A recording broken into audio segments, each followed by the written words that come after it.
This is the Ellison in Wonderland Mental Health Podcast with your host, Ellison Fry. This is the place that looks through the looking glass and falls down the rabbit hole while discussing mental health. Join this journey that isn't just about putting mental health into a box that is only about anxiety, depression, or other common topics. Ellison in Wonderland is about everything that is in that box, as well as all of the things that don't quite fit into a box. Here is your host, mental health advocate, Ellison Fry. Hello, everybody, and welcome back to the Ellison in Wonderland Mental Health Podcast. Today I have Dr. Doreen Marshall from the American Foundation for Suicide Prevention. I will let her introduce herself in her own words in just a moment, but I do want to remind everyone, I am not a doctor. This is meant to explain issues about mental health and give people a place to listen and talk about mental health. So none of it is meant as mental health advice that you should take over the advice of a doctor. If you're in a state of crisis, please call 911 or go to your nearest emergency room. And the National Suicide Hotline recently changed its number to 988, and you can text or call that number at any time. So that's 988. So Dr. Doreen Marshall, why don't you tell us a little bit about yourself? Ellison, and thanks for having me on your podcast. I'm Doreen Marshall. I am the Vice President of Mission Engagement at the American Foundation for Suicide Prevention. If you haven't heard of AFSP, we are a large organization with chapters in all 50 states. And our mission, quite simply, is to provide hope and to prevent suicide. So we engage people basically that can approach this issue from any standpoint. You can be someone with your own lived experience. You may have lost someone. You may be someone supporting another person, or you just want to get involved to help. So we also do advocacy. So we advocate a lot for mental health parity, improved access to mental health services as well. Yeah, that's wonderful. And I know that most people that end up on this journey do not end up on it in a happy way. And anyone that's ever followed my blog or talked to me for 5 minutes knows that in 2007, I lost my brother, Kevin, as a result of mental illness and suicide. And then 3 years later, I lost my mother also as a result of mental illness and suicide. And what people may not realize is that the American Foundation for Suicide Prevention is the very first place I found any answers. I immediately after the funeral was like, okay, I need to know what just happened. And I've been connected to the organization now for 15 years. I've done a lot with walks in different states. I did the Talk Save Lives program a little bit before COVID happened. So even before I had this medium to talk about mental health, I've been talking about it a lot. But that being said, do you want to explain how you ended up working for the American Foundation for Suicide Prevention? Yeah, so I've been on the staff team of the organization since 2014, but I too have a longer history with AFSP, having connected with AFSP shortly after losing someone in my life to suicide. So I am also a mental health professional. I should mention that I have a PhD in counseling psychology, and the loss I experienced, I was actually in graduate school. It was in the mid-90s, and I was getting a master's degree.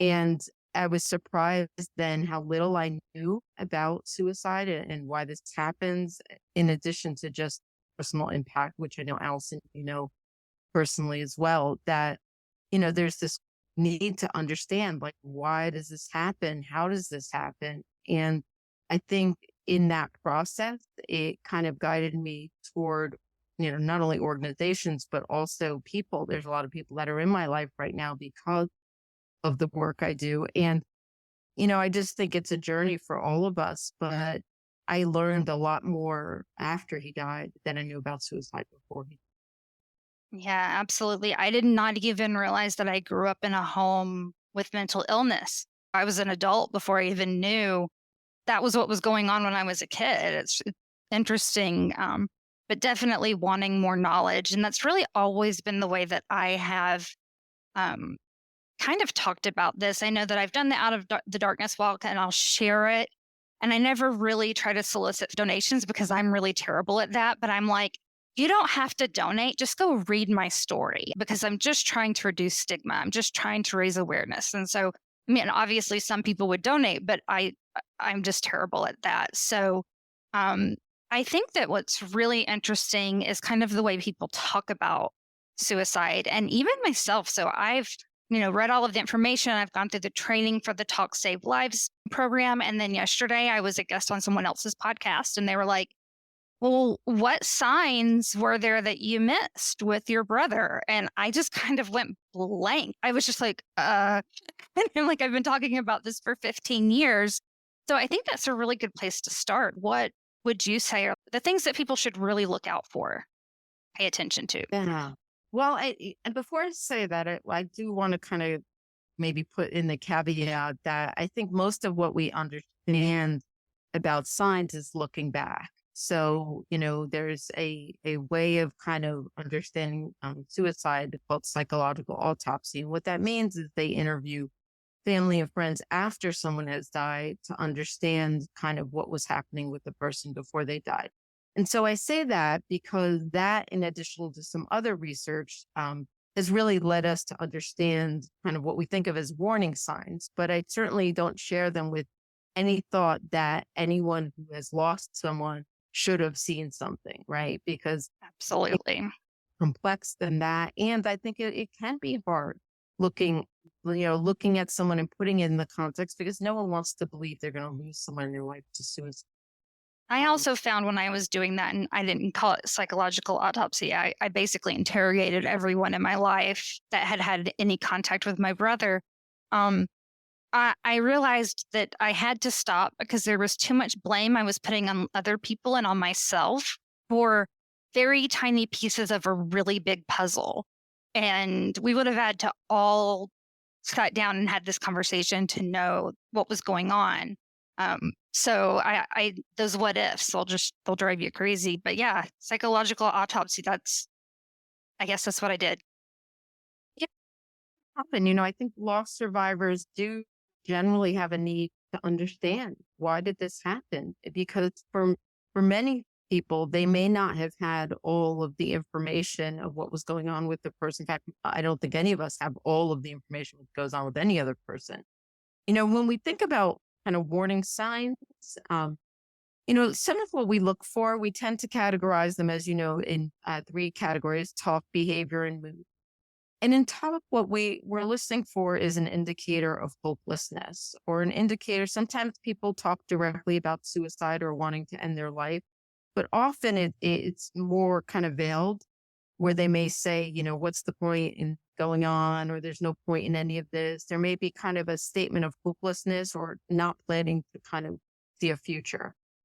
And I say that knowing that some people make those statements and also go about their daily lives. And so it can be really hard to reconcile those two things. But we're generally listening for statements about hopelessness, not wanting to be alive, wanting to end life. The behaviors, we tend to look at for change in behaviors. So something that is different than what would be typical for someone. So it could be they're starting to isolate more, or things they would normally be doing that would bring them enjoyment, they stop doing. It could be that they're making arrangements or giving things away. They're using substances. They're making arrangements or looking for information about suicide, making arrangements to plan out a suicide. But generally things that are uncharacteristic for the person or feel different than what we would typically see. And then the last category is mood. And so we're really looking for a change in mood that indicates things are worsening for the person. So we tend to think about sadness, but we also think about agitation, anger, shame, these mood states that we know have been connected to suicide. So, we're looking for just kind of a mood change that's different than what we had typically seen from the person. A couple things I tend to listen a little bit more for too is if someone's talking about going through the worst period in their life, if things are feeling worse than they've ever felt for the person, that helps me know that, this is something that, at least in their mind, feels, bigger than anything they've experienced up to that point. And if somebody has attempted suicide in the past or gone through a suicidal crisis in the past, it can be helpful to know that, because it does tell you something about how they see suicide or how they think about suicide if they have attempted before. Yeah, absolutely. And those are some of the pieces of information that I didn't have. And I also listen for those things. And I don't know what other people's comfort level would be. I just jump right in and I'm just like, hey, I'm here. So when I hear things like that, I just flat out ask them, I'm like, do you feel like you might want to hurt yourself or that you would not want to be here? And just kind of see where I'm just bring up the conversation. And it's led me to some really rewarding conversations, I think. And then I've also had some people get really irritated with me and be like, Allison, not everything's about suicide. And I'm like, well, you got to know where my brain goes. It's been hardwired in me for like half my life now. But I think the other thing too is that, we want to help people and kind of connect people to help early. The hardest time, I think, to prevent a suicide is when someone's in a crisis, right? So, the fact that you're listening proactively, that you're asking directly, which is what we encourage people to do, to ask directly, are you having thoughts of suicide? Are you feeling so overwhelmed that you're thinking about ending your life? Those kinds of statements. Recognizing that, many people have a hard time articulating it. And so they need us to ask, right? Then they may not just bring it up. But then the other thing I think that's really important to acknowledge is that, there have been some studies that looked at the window for people who have survived a suicide attempt, looking at the window between when they were having thoughts and then when they decided to act and when they actually took action. So when they decided to act and when they took action. And what we know is that sometimes people have thoughts for a long time and never felt them. But when someone decides to take their life, the interval from them making that decision and taking action tends to be very short. We're talking inside 30 minutes and less if substances are involved. So, it's really hard to prevent suicide in that window, right? You're talking about really a short. So what we want to do is get ahead of that, right? We want to talk to people about their suicidal thoughts long before they get into that place where they're thinking. Yeah, absolutely. And you said that, it's more difficult during that crisis state, but it is still preventable in that state, correct? Yeah, I mean, we want people to know suicide can be prevented. I think, what gets challenging is that it requires knowing when, Yeah. you can know that someone's at risk and not know when they're actually planning to take their life or when they're going to take action on that. So, even the best minds in the field, the people who've studied this issue, would say there's no predicting the suicide. But we prevent as many as we can, recognizing that some are really difficult and maybe impossible to prevent because we don't have the information to prevent.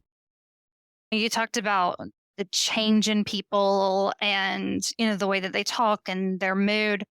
So it's really always been difficult for me. I raised boys. So when they became teenagers, I thought I was just everything that happened. I thought it was like, oh my gosh, they've got bipolar disorder. It's hereditary. They've got it now. So when kids are going through like that teenage change, there are a lot of mood changes and agitation and things like that.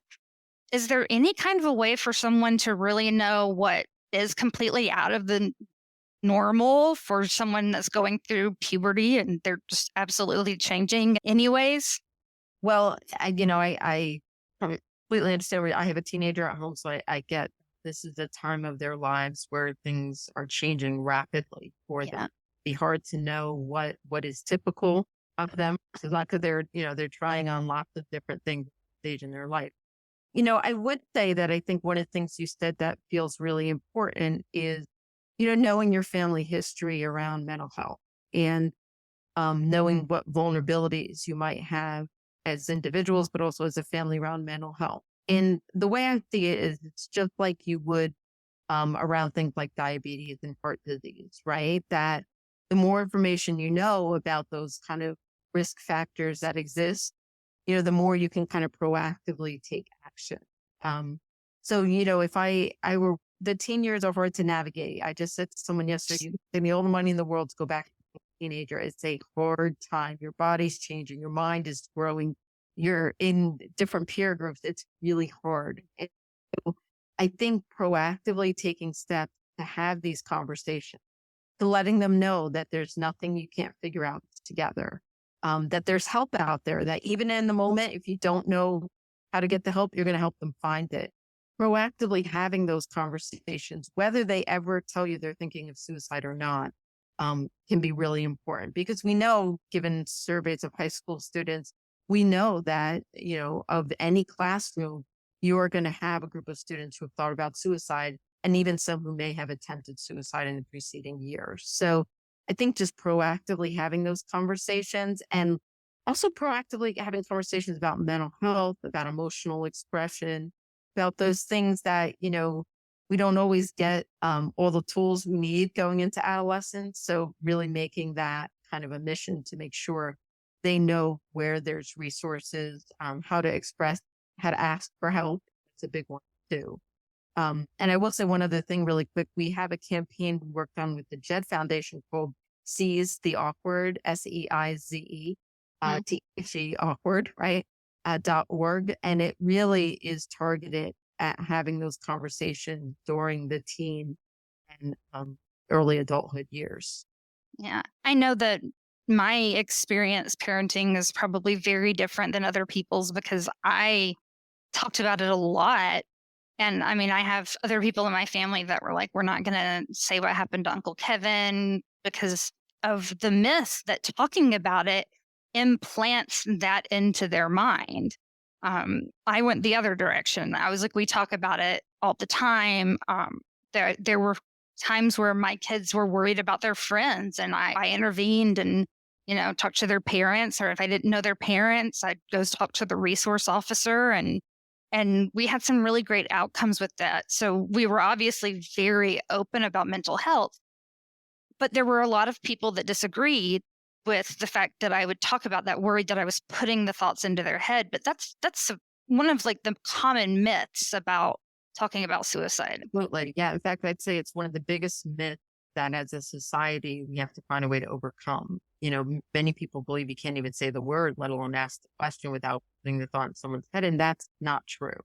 Now, we do know that, there are safe ways to talk about suicide, but certainly asking someone if they're having thoughts of suicide and asking them like what that experience is like for them, that is not going to increase someone's risk for suicide. In fact, what I hear people say is that it actually, the fact that someone is asking can be met with relief, because it means someone sees their pain that they probably have had a hard time showing anyone. So, I think if we can overcome that myth as a society and know it's okay to ask, it's important to ask, and that it's important to take any expression of suicidal thoughts seriously.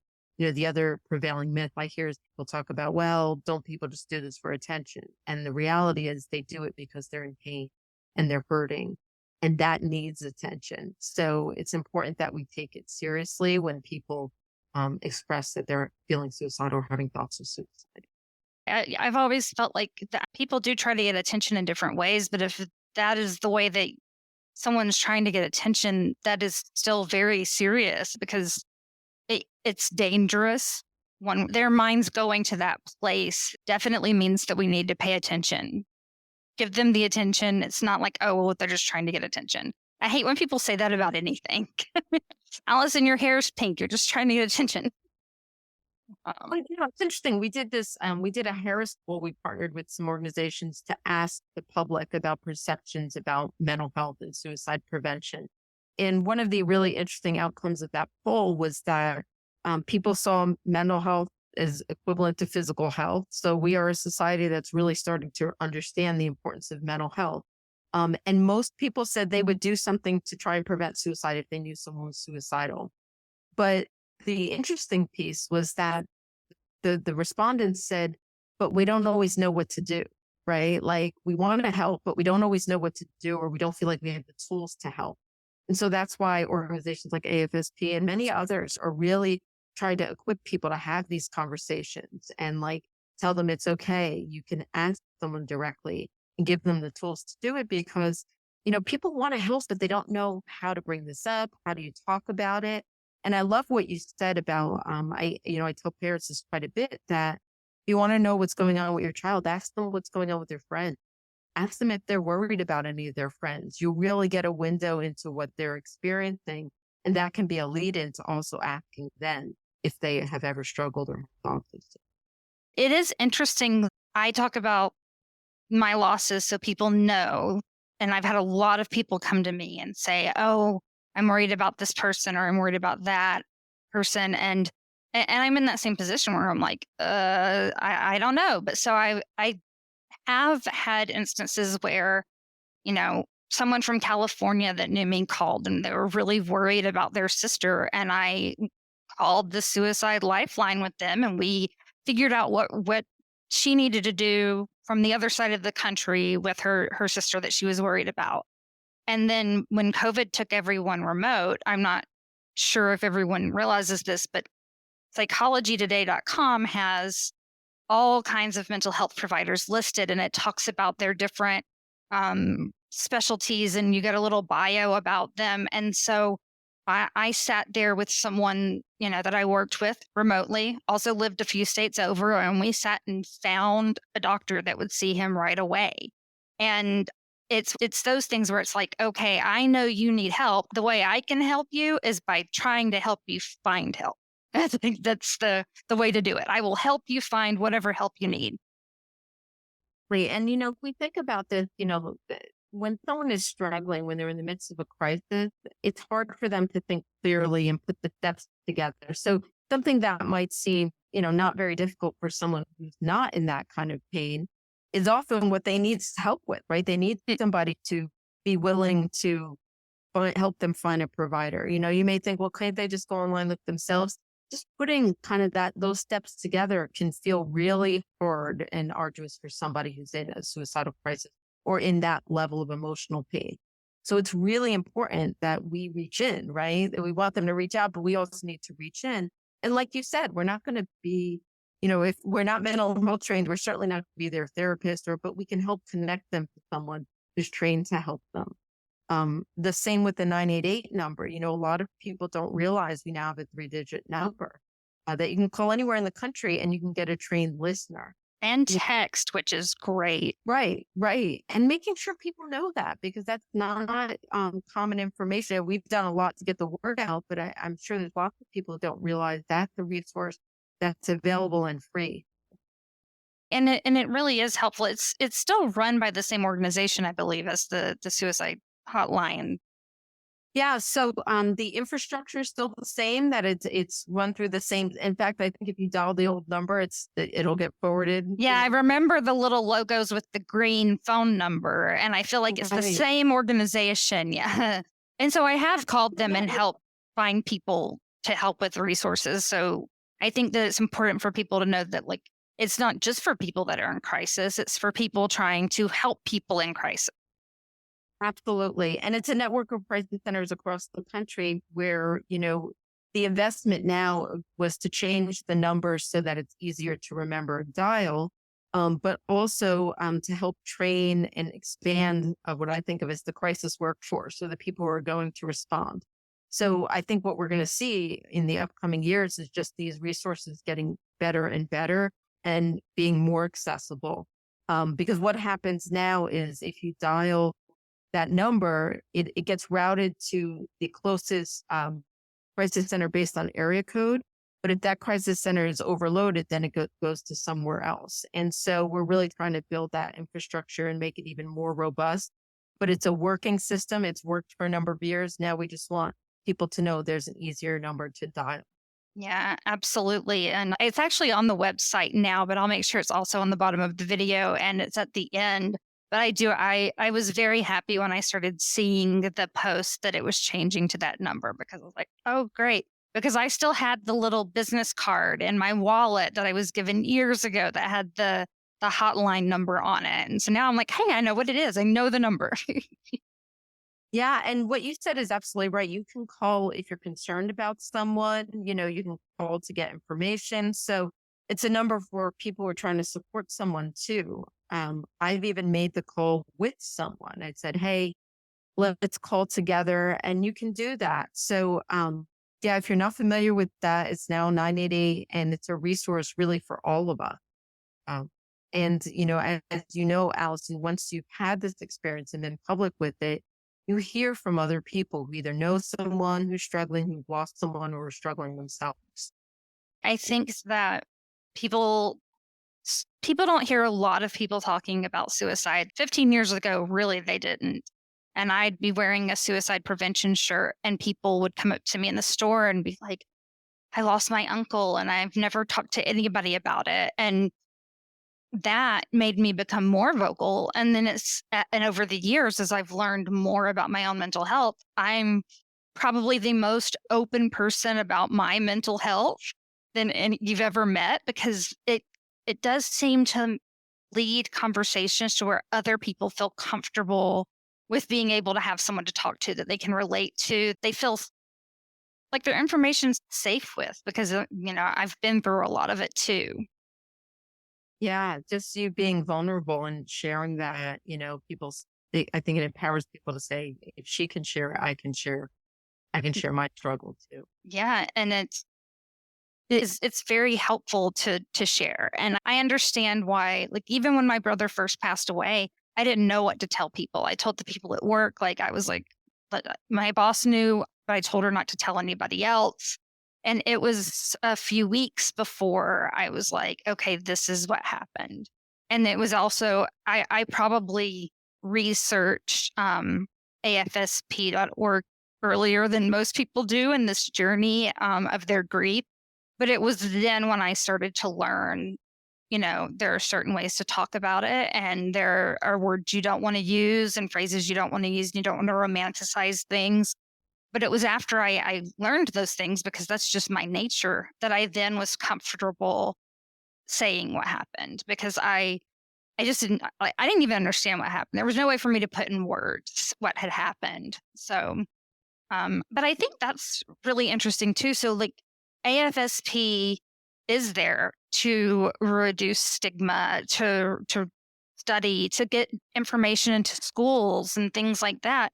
But there are also resources for people like us that have experienced the loss of someone and feel very isolated in that.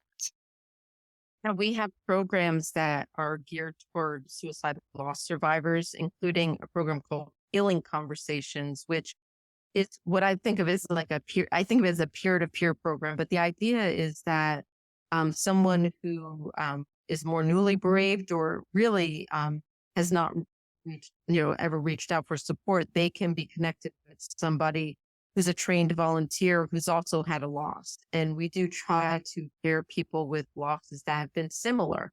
So if you lost a sibling, someone who also lost a sibling. And the goal really is not that this person is, going to provide therapy, but it's really more to share resources, to be a beacon of hope, right? I remember very clearly after my loss, the first person that I had a conversation with that had also had a loss by suicide. And that conversation, I mean, I've never forgotten it. It's been 25 years. And so to be able to connect with somebody who you think really understands what you're going through, or has experienced it and can share, how they were navigating, how they still navigate their grief. I think that and sharing resources is really a big goal of that program. We also have a support group listing, a national support group listing on our website. Yeah, I'll make sure that also gets linked as well. Yeah, I think that's really important. The first time you meet someone that has gone through it and that's willing to talk about it, it really is like this sigh of relief. Yes, I am a big believer in therapy. So I'm not saying, it's better than therapy, but it's a different type of conversation than it is when you're talking to your therapist about what happened, because you're talking to someone that I mean, no one truly understands what any of us are feeling because all of our experiences are different. Even the experience of the loss from my brother and the loss of my mom were very different for me. But they understand somewhat of what you're going through. And I think that it makes it easier to be able to talk. And we got to talk things out sometimes. Yeah, I couldn't agree more. And I do think there's something about seeing somebody who's a little further ahead on the journey, who's had the experience before you, and you see them navigating life. It kind of gives you hope that it's possible. I know it certainly did for me. Absolutely. So we've talked a little bit about the resources for someone who's struggling. If you have someone that's struggling and you're concerned, do you think that it's overreacting to be like, okay, we're going to go to the hospital, or just kind of keep them on watch and be there for them, remove anything that may be dangerous to them and stay with them? Now, obviously, this is not medical advice. Just, I know that there are different ways. If something happened tomorrow, there are people in my family that I don't think would let me haul them to the emergency room. Well, I think there's no one size fits all here. But what I would say is some general guiding principles, stay connected to the person. Many people think about suicide and never make a suicide attempt. So really, I think this is a collaborative discussion. It's like, I want to help you. Here's what I think might help. What do you think might help? Right. Certainly we want to make their environment safe. And that is limiting access to means when we can. We don't always have that control for folks, but we certainly want to make sure that we're taking steps if they're possible. The other thing I would say in terms of when in doubt, this is what 988 number is really for. If you don't know, like, should I report this person to a hospital? You might call, and some crisis centers have mobile crisis. They'll send someone to you. So, I think kind of thinking about like, okay, thinking in advance, like, what would I do if someone in my life shared this with me? What do I know of in terms of resources? But I think also the main thing is that you reassure the person that help is out there, that you're going to help them get it. And if you're really, really worried, there's nothing wrong with going to a hospital and getting another set of eyes, is the way I think of it, right? Getting an assessment, somebody trained. Just like we would if someone was, holding their chest in pain, right? Right, exactly. Well, you look like you're in pain, but I think, you'll be fine. So we're not going to take you to hospital. I mean, if in doubt, if there's nothing wrong with that, and the 988 number is a good kind of step toward that, because they may have mobile crisis. They may share a resource with you. You can get an appointment for the person. I mean, I guess if there's no other path and you're worried, the hospital is never a bad to just go get an assessment. But there are other steps you can take, and certainly calling 988 will help guide that. But the main thing, I think, is to be able to listen, right? When someone says, yes, I've had those thoughts, I say, get curious about it, ask them about it, tell them you're there to listen, that you want to help. Reassure them that, help is out there for them. I think you can do those things whether or not you end up going to a hospital or not. Those are important things to do. Yeah, I think so too. I think that if they realize that you're with them, then the hopelessness may not feel quite as hopeless because there's someone there. Someone cares that they're going to be there tomorrow or not. And I think that that's really important too. And I'm not saying that my brother didn't know we cared about him. He was dealing with the severe state of depression as a result of his bipolar disorder. And that is, those underlying illnesses that I did not even understand he had at the time. It's difficult, but I don't think he felt like no one loved him. So I don't want to make it sound like I'm saying that the message is that, no one loves you. But I also want to make sure people realize that I would grieve for them if they were gone tomorrow. There are people that I've never met that, when you hear about celebrities and things like that, people I didn't even know who they were before you hear the news. And and then I am grieving, and for them, but for their families, and for things that people say afterwards that are just so hurtful, which I lost friends over it because I don't think my brother or my mom were selfish. I think they were sick. They had mental illness. They were hurting. And when you lose someone, or when you know someone who's lost someone, the way you react is less about the person that's gone and more about the person that's grieving. So those comments about being selfish and things like that, every time I see those come up in the media, it just makes me hurt for those people's families, because that's not helping. That, these people didn't do this to be selfish. They didn't do it to hurt you, you know, and I think that that's really important in my mind. Yeah, I mean, I agree. And I would add that, the person struggling, you know, we hear people say they don't want to be a burden to other people. In fact, that's one of the things, if someone says that, that's a kind of indicator to ask about that. But part of the reason I think they feel that is because the depression or what they're feeling feels so burdensome to them. Right. And so they think, if I share this, I'm going to just burden other people with what already feels so burdensome to me. And I think that's the thing we can do. It's just reassure someone when they do share with us that we don't think differently of them, that we understand the health issue, and we want to see them feel better. So we want to help them get some help. I mean, just like we would for other physical issues. But I think you're right in that, as a society, we need to really understand more of this as a health issue. We're getting there. I mean, it's certainly better now than when I had my loss 5 years ago. I'm sure you would. And even mine 15 years ago. Yeah, absolutely. So it's nice to see that things are trending in a direction and that people understand this as a health issue. They understand they have a role to play in helping prevent it. But I think the other piece of supporting other loss survivors, by recognizing that this was a person who was loved, who had family, who was connected to family. I think sometimes people have an idea of who dies by suicide or ends their life, and they imagine somebody who's isolated. They don't imagine somebody who had family that loved them or who had friends that cared for them. They don't imagine that. We should realize that suicide happens to all kinds of people, across the age groups, across racial demographic, whether you're rich, middle class, or economically challenged. It happens to all groups of people. And so, it's important that we recognize that there's not this one image, and someone we know that we interact with every day could be struggling. Absolutely. I know one of the most common things at the memorial for my brother and my mother were that people, their manic episodes with their bipolar disorder, they were the life of every party. People were just sucked into them like magnets. And so that was the thing that people remembered. They didn't see the dark moments that, now that I look back on it, I'm like, oh, wow, that's what bipolar disorder's like.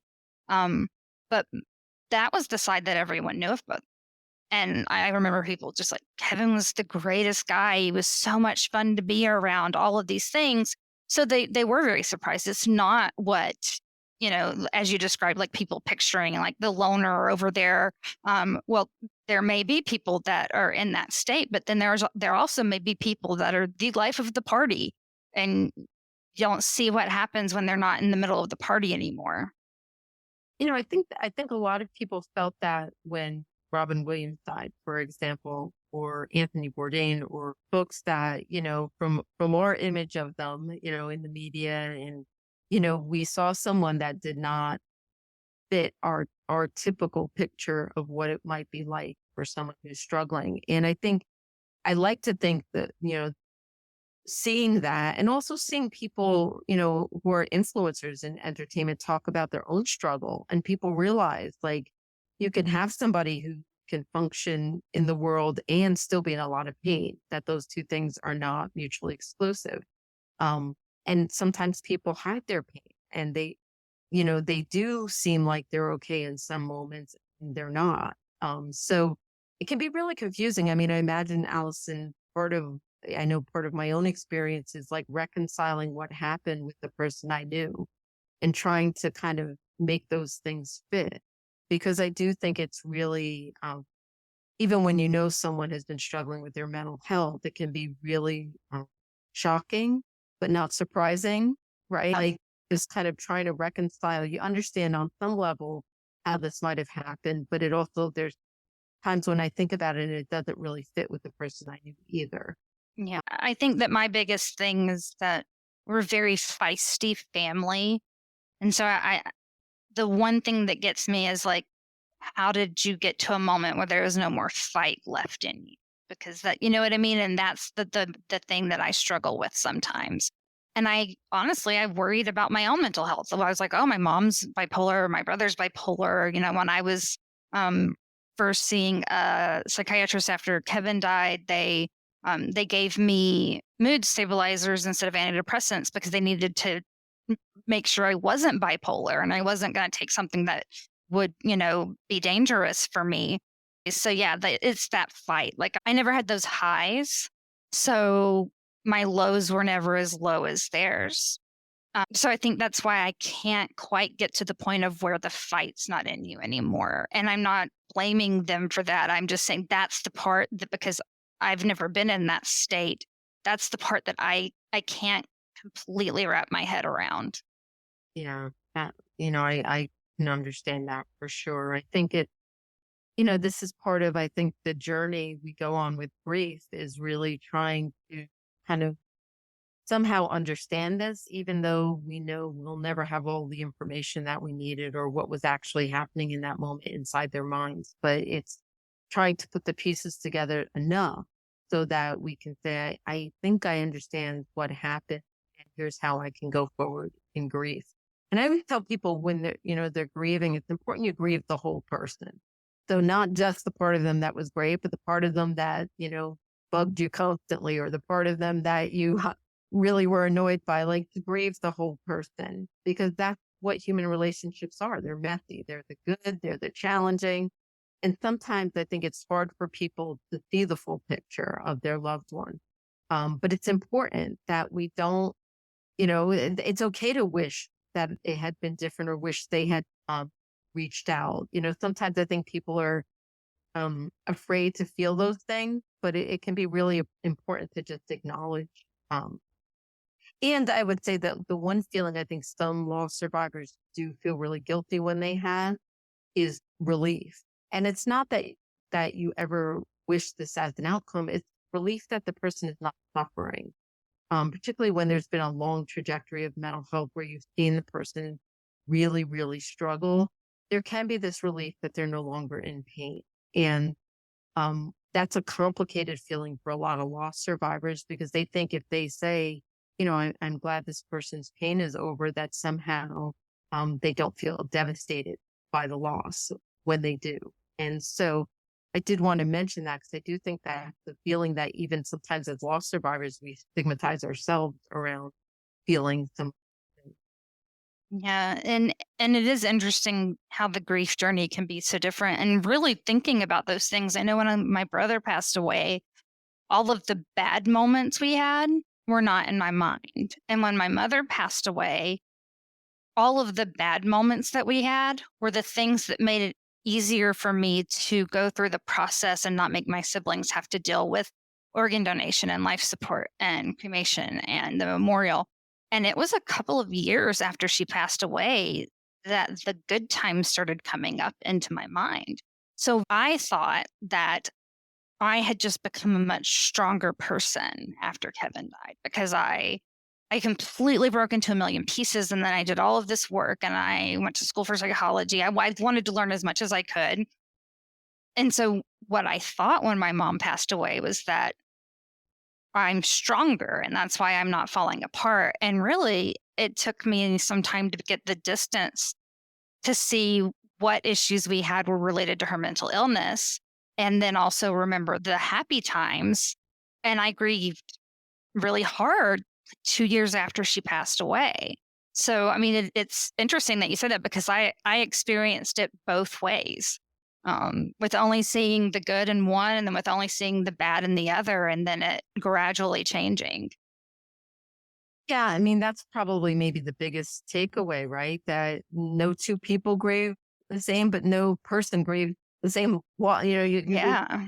right? And you experience different losses. And, I think the other piece is that grief has no timetable. So, you feel it when you're ready to feel it. And when it's your next task, right? So sometimes people, I think what you said is exactly right. They can only kind of grieve certain pieces, right? Or grieve certain aspects of the person. And it takes some time for the good memories to come back, for example, or for the more challenging things to come back. And so I just always encourage people, to take your time. It's okay. There's no timetable for grief.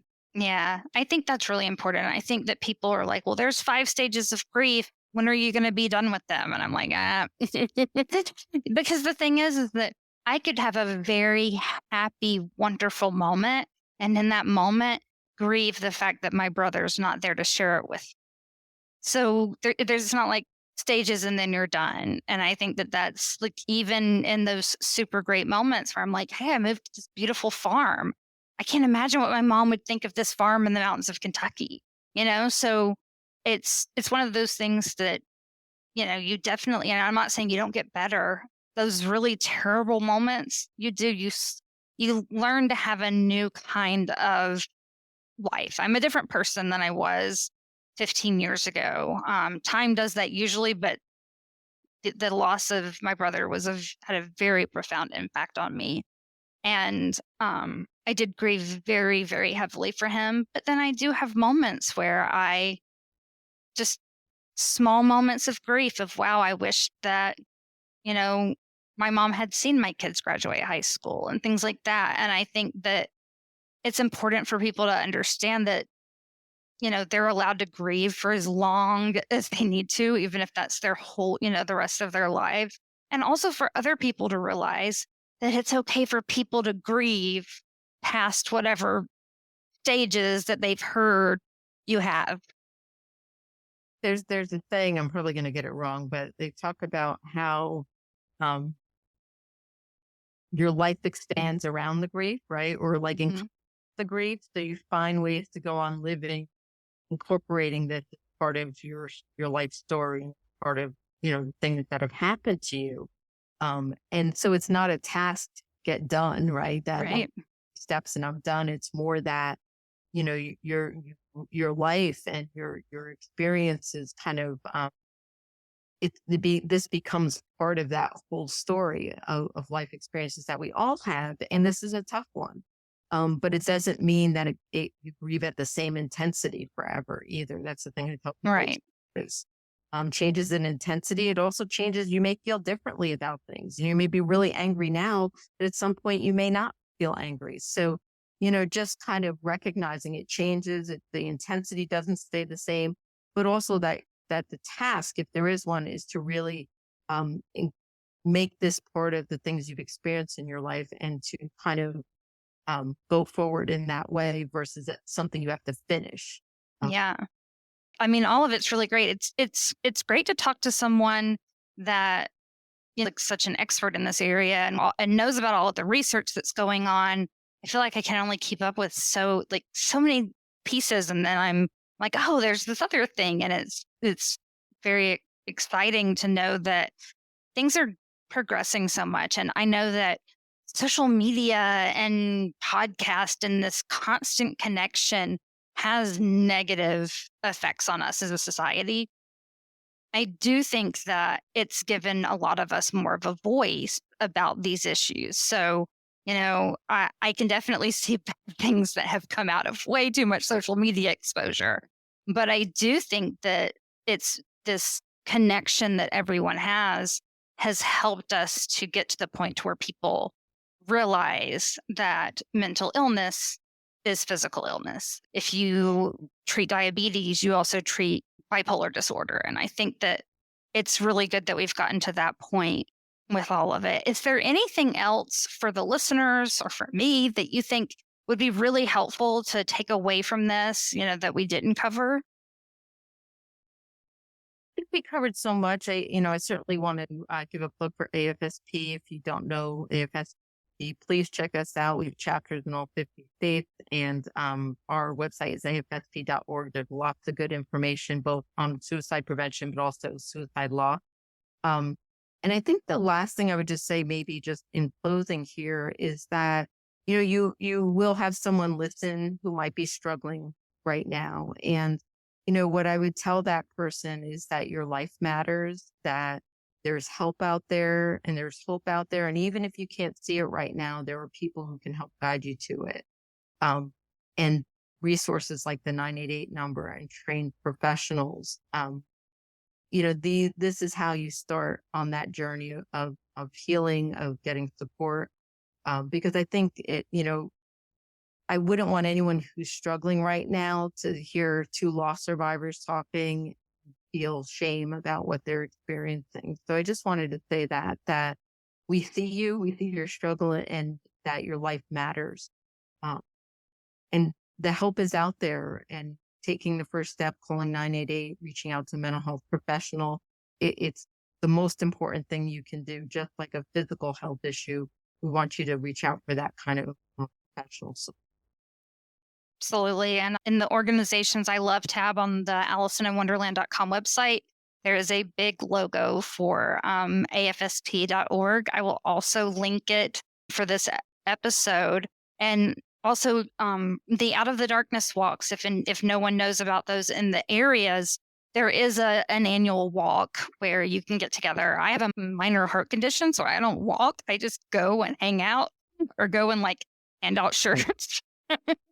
So I always think it's important to tell people, hey, you don't have to do a 5K. You can just go and be a part of it, and, go look at the survivors wall, and, talk to other people that, maybe you don't feel like you have anyone in your life that you can talk to, but everyone there is going to have a story of someone that they're supporting, or someone that they're grieving, or their own personal struggles with suicidal ideation. So I think that I'll also link that one in here, because I think it's been a really great resource. I have felt, especially as I've moved from state to state, then I find this new network of people in each state. Now, Kentucky needs to get better, because they've only got one in Louisville. It's really far. Glad you brought up the walks, because it is a community of support, and just kind of showing up to one of those events, you recognize that you're not alone. Right. Absolutely. Well, thank you so much for being on. I know that there are a lot of other areas that I would like to talk about in more detail on future episodes. I did want to get this episode just to kind of talk about suicide in general out, and I really appreciate you taking the time to hop on this brand new podcast and chat with me today.